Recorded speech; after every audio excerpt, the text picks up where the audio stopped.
Do you think it's unfair that some groups and populations get help and others don't? The society or governments choose which people get assistance, charity, and support. If this makes you angry, frustrated, or just sad at this us versus them reality, who gets help and who doesn't, then watch this video. This is not about politics or right or left side. It's about energy and how you, as a single individual, can create a ripple effect and change the system you live in. It doesn't take more anger, outrage, or fighting, and doesn't put your safety at risk. Yet the energy will shift, and I'll give you examples of how it's already happening. What started this for me was what appeared to be a helpful post by a local weather group in my own state. They were gathering donations for supplies to take to some states in the south that were hit by a winter storm that left many without power for over a week. No heat, businesses closed, the store shelves were empty, and supply trucks weren't built for winter weather. It was making it hard to get those deliveries. I mean, even my own Amazon packages were delayed due to weather. And I'm in Michigan. We're built for winter. But what was surprising and actually rather disturbing were how many people were angry. They were outraged that a local business wanted to help someone who wasn't us. They were outsiders. They commented saying things like this business should only focus on their own state or community, that it wasn't our problem, mind your business, sort of thing. And let's be honest, we've seen this all across the world. People getting upset because their government is choosing to send their tax money to other countries and to causes they don't support, or bailing out businesses. Anyways, they say their country needs to focus on their own problems, their own people suffering before trying to take care of the world, which I completely understand their complaint.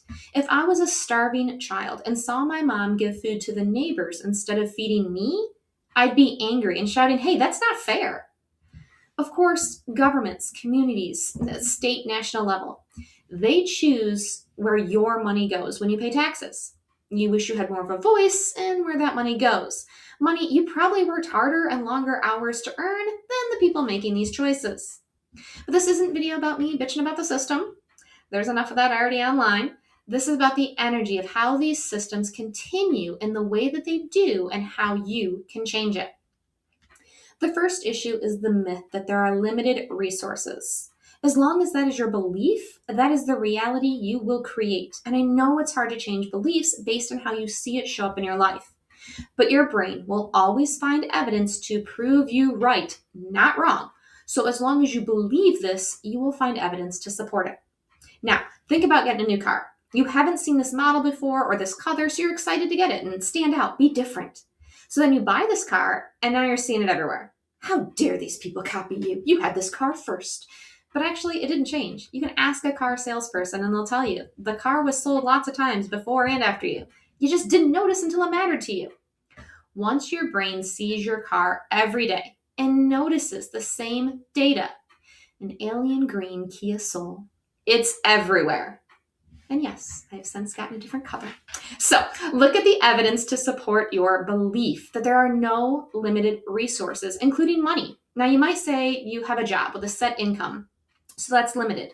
But you could work several jobs. Not consequences you want to deal with, but again, options are there. You could find another job that pays more. Again, depending upon your skills, your abilities, maybe even your education. But I will point out there are several millionaires and probably billionaires at this point who have just a high school diploma. So again, it's not true that there's a lack of money as a resource. And then there's the GoFundMe campaigns, which truly blows my mind. People can raise hundreds of thousands of dollars in a matter of days if people believe in the cause or the person that's asking for the money. So again, there's no lack. People find a way. So if you change your belief from there's a limited amount of resources, we all must fight for them, us versus them, to there's plenty for everyone, then you can start seeing how it shows up.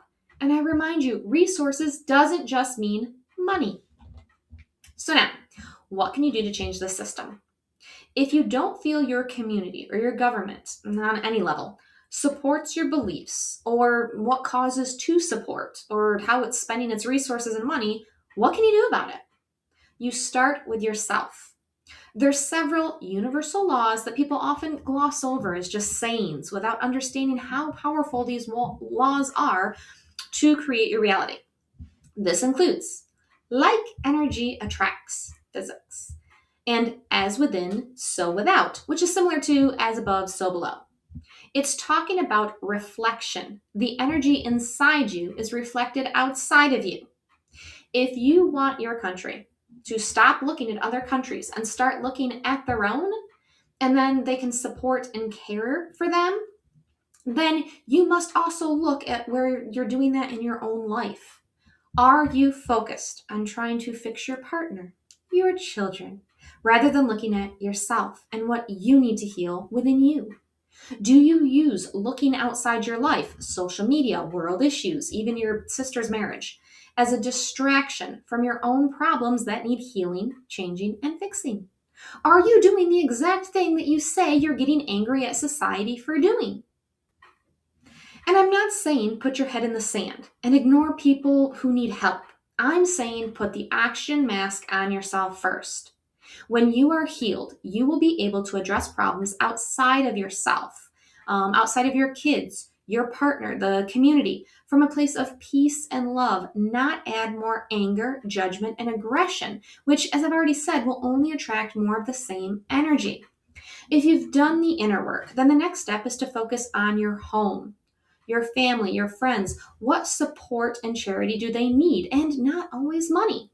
It's connection, listening to them, supporting them. It's acceptance, love. It's helping them laugh and shift their energy. It's going to the gym or going to, for a walk together to help them support their physical health. It's babysitting for them so that they can go on a date and stay connected to their spouse, which helps their household. Then go to your community.